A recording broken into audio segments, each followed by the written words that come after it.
Hey everybody, this is Chris Van Leeuwen with the Mandel JCC Bridge Club. I'm here to talk to you today about negative doubles. I know there's some confusion about what all these different low-level doubles really are and what it means, but most of it has to do with location. So if you are the overcaller, that means the opponents open the bidding and you make a double at a low level, that's usually considered to be the 1, 2, or 3 level, that is a takeout double. If you are the responder, that's the partner of the opening bidder, and you make a double, that's a negative double. And if you are the partner of the overcaller, the advancer, a double is responsive. Originally, doubles were just penalty. It was just a way of betting against your opponents, making the contract that they were currently in. Over time, people discovered that it was really unusual to have the kind of hand that really wanted to penalize at these low levels, and so they started using these doubles for conventional purposes, usually to show the unbid suits. A takeout double and a negative double are really kind of like first cousins. The takeout double, again, is by the overcaller, shows the equivalent of an opening hand if their partner can support one of their suits. When your partner is open the bidding, you don't need the equivalent of an opening hand anymore. It's just like responding the way you normally would have if the opposition hadn't interfered. So we're really talking about hands where you have 6 or more points. When your partner opens a minor and the opponent overcalls a major, the negative double that you make here, emphasis is really on the major. You're promising at least 4 cards in it. Once in a while you'll have 5, but we will talk about that hand, which is the exception to the rule, later on. Okay, let's dive in, shall we?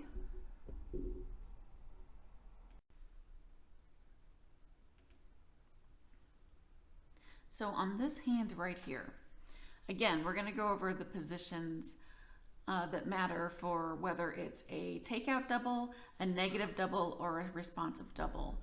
So in this example hand, North is the dealer. They're also going to be the opening bidder. So we're going to go ahead and let them bid 1 club. Now, if East here made a double, that would be a takeout double. East is in the overcall position, so a double at this point by East would be takeout. But instead, East is going to go ahead and bid 2 diamonds. And now this looks like a pretty textbook standard takeout double, saying I have both majors.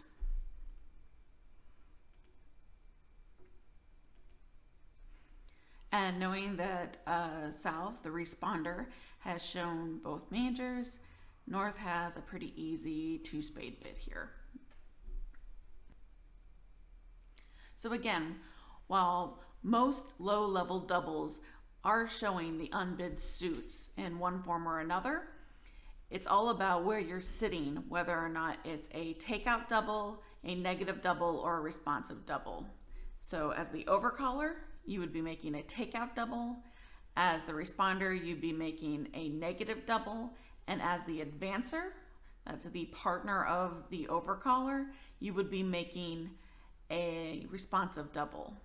So now that I think we've got the verbiage here clear, let's go ahead and look at some more examples of negative doubles and what makes them so useful.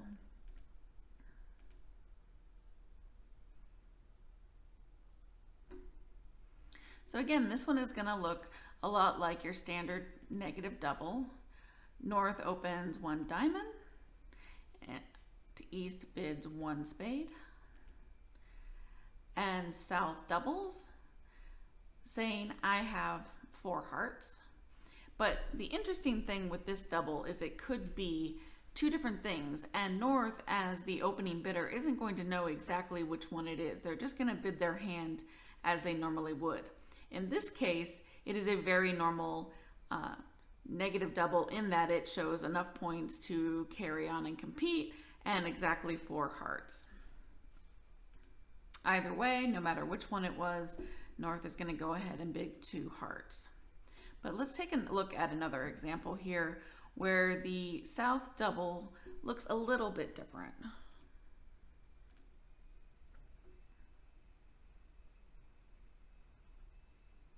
So now we're having a very similar auction. The south hand wants to bid 2 hearts, but they just don't have enough points for that. They don't know if they actually have a fit with their partner in hearts. And also that singleton diamond in the partner's opening suit, that's not a good thing. So they don't really have the full 10 points needed to go ahead and bid 2 hearts here. So instead, they're going to double. Right now, their partner is not in on the joke that they actually do have 5 hearts. They just don't have enough points to bid at this level. So they're going to go ahead and do kind of their default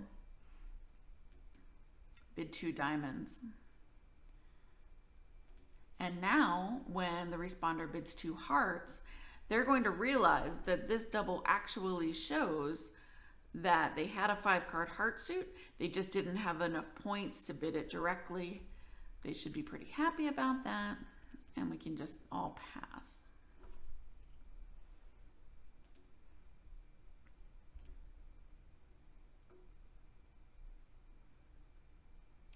The other place where negative doubles can be really useful in narrowing down which hand you have as the responder is in a situation like this.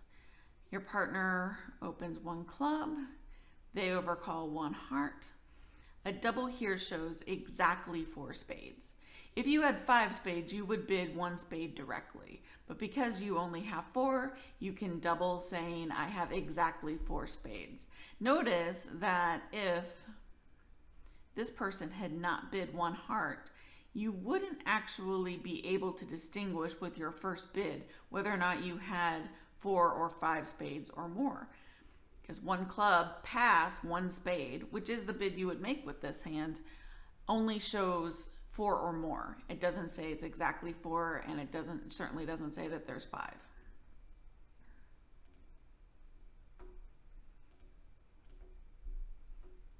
Good news, you found a fit.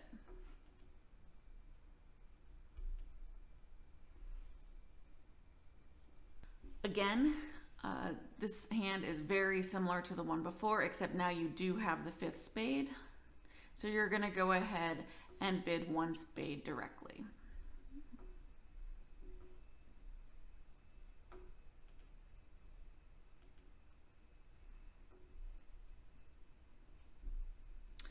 Now, with every convention that we decide to play in bridge, we are giving something else up.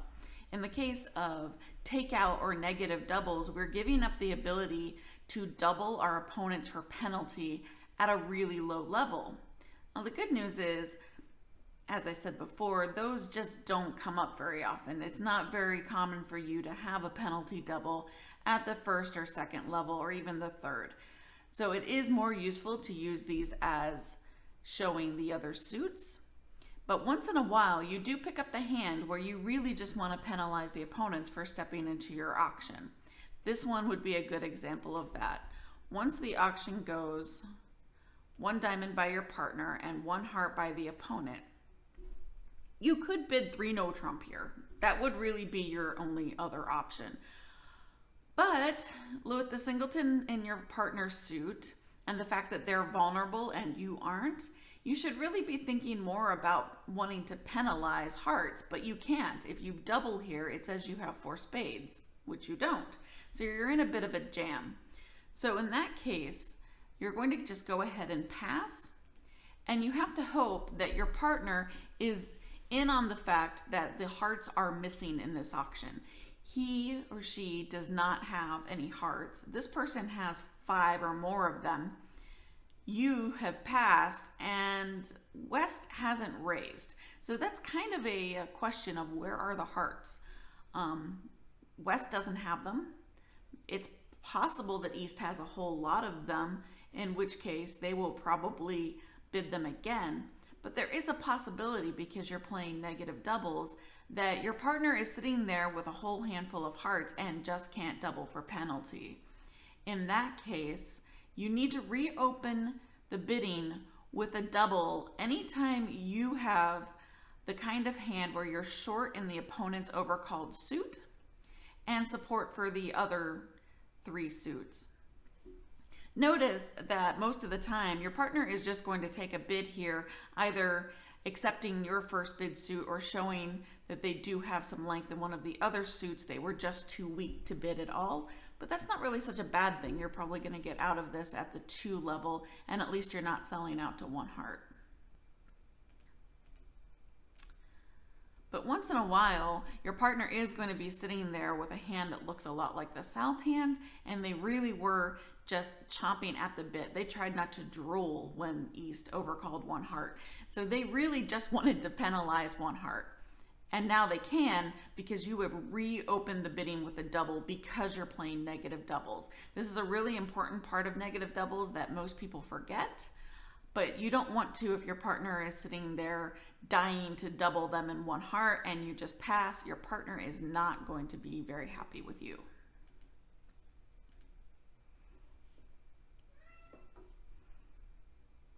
This is another hand where things are going to change up a little bit. I really try to avoid using words like always and never, and it's because of examples like this. So your partner opens 1 diamond, and you're sitting here thinking about making some kind of invitational bid, probably going to be 2 no trump, even though you don't love it. Maybe you'll bid 2 clubs, and then the person sitting to your right decides to enter into the auction with this bid. Once they have overcalled 1 no trump, a double here is no longer negative. Notice that there aren't really any other suits to show except not your partner's suit. So you could just bid a suit if you had it here. If, however, you're sitting there with a hand like this, where with your partner's, 12, 13 plus points and your 10 points, you just don't think they're going to be able to make 1 no trump, double here is now penalty. It's pretty much the only super low level double that is penalty, and that is when the opponent has stepped into your auction with a 1 no trump overcall, and you know from the fact that your partner opened the bidding and you have a good hand. Usually people would say 8 or 9 plus points, that they just aren't going to be able to make 1 no trump. It's definitely not going to be fun for them. Now, most of the time, the partner of the 1 no trump bidder is going to transfer or bid Stayman. They're going to try to get out of this 1 no trump double, because in a situation like this where your partner has opened the bidding, so they have their 13 points or so, and this person to your right has 15 to 17 or 15 to 18, depending on the range they're playing for their 1 no trump overcalls, and you're sitting there with 8 or 9, there just aren't any points left in the deck really for West here or the advancer to have a good hand. So most of the time they're going to run away if they have any kind of long suit that they can run to. But at least this way you have told your partner with this double, hey, this is really our hand, so we should be the ones playing it, or we should be doubling them wherever they end up.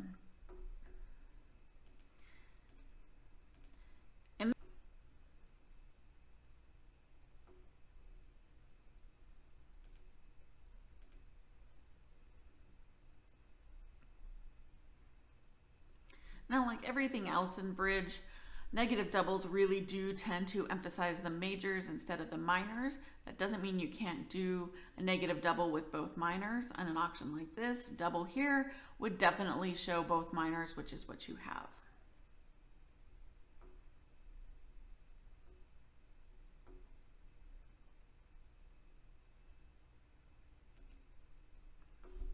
So I hope that you enjoyed this and that this was useful to you. I know that the terminology can be a little intimidating sometimes, but again, these low-level doubles, it's really just about location, location, location. If you're the overcaller, it's a takeout double. If you're the responder, it's a negative double. And if you're the advancer, that's the partner of the overcaller, it's a responsive double. As always, if you have any questions, please don't hesitate to reach out for me. I'm available by phone and email, and I would love to answer any bridge questions you have. Thanks a lot, and I hope to see you again soon.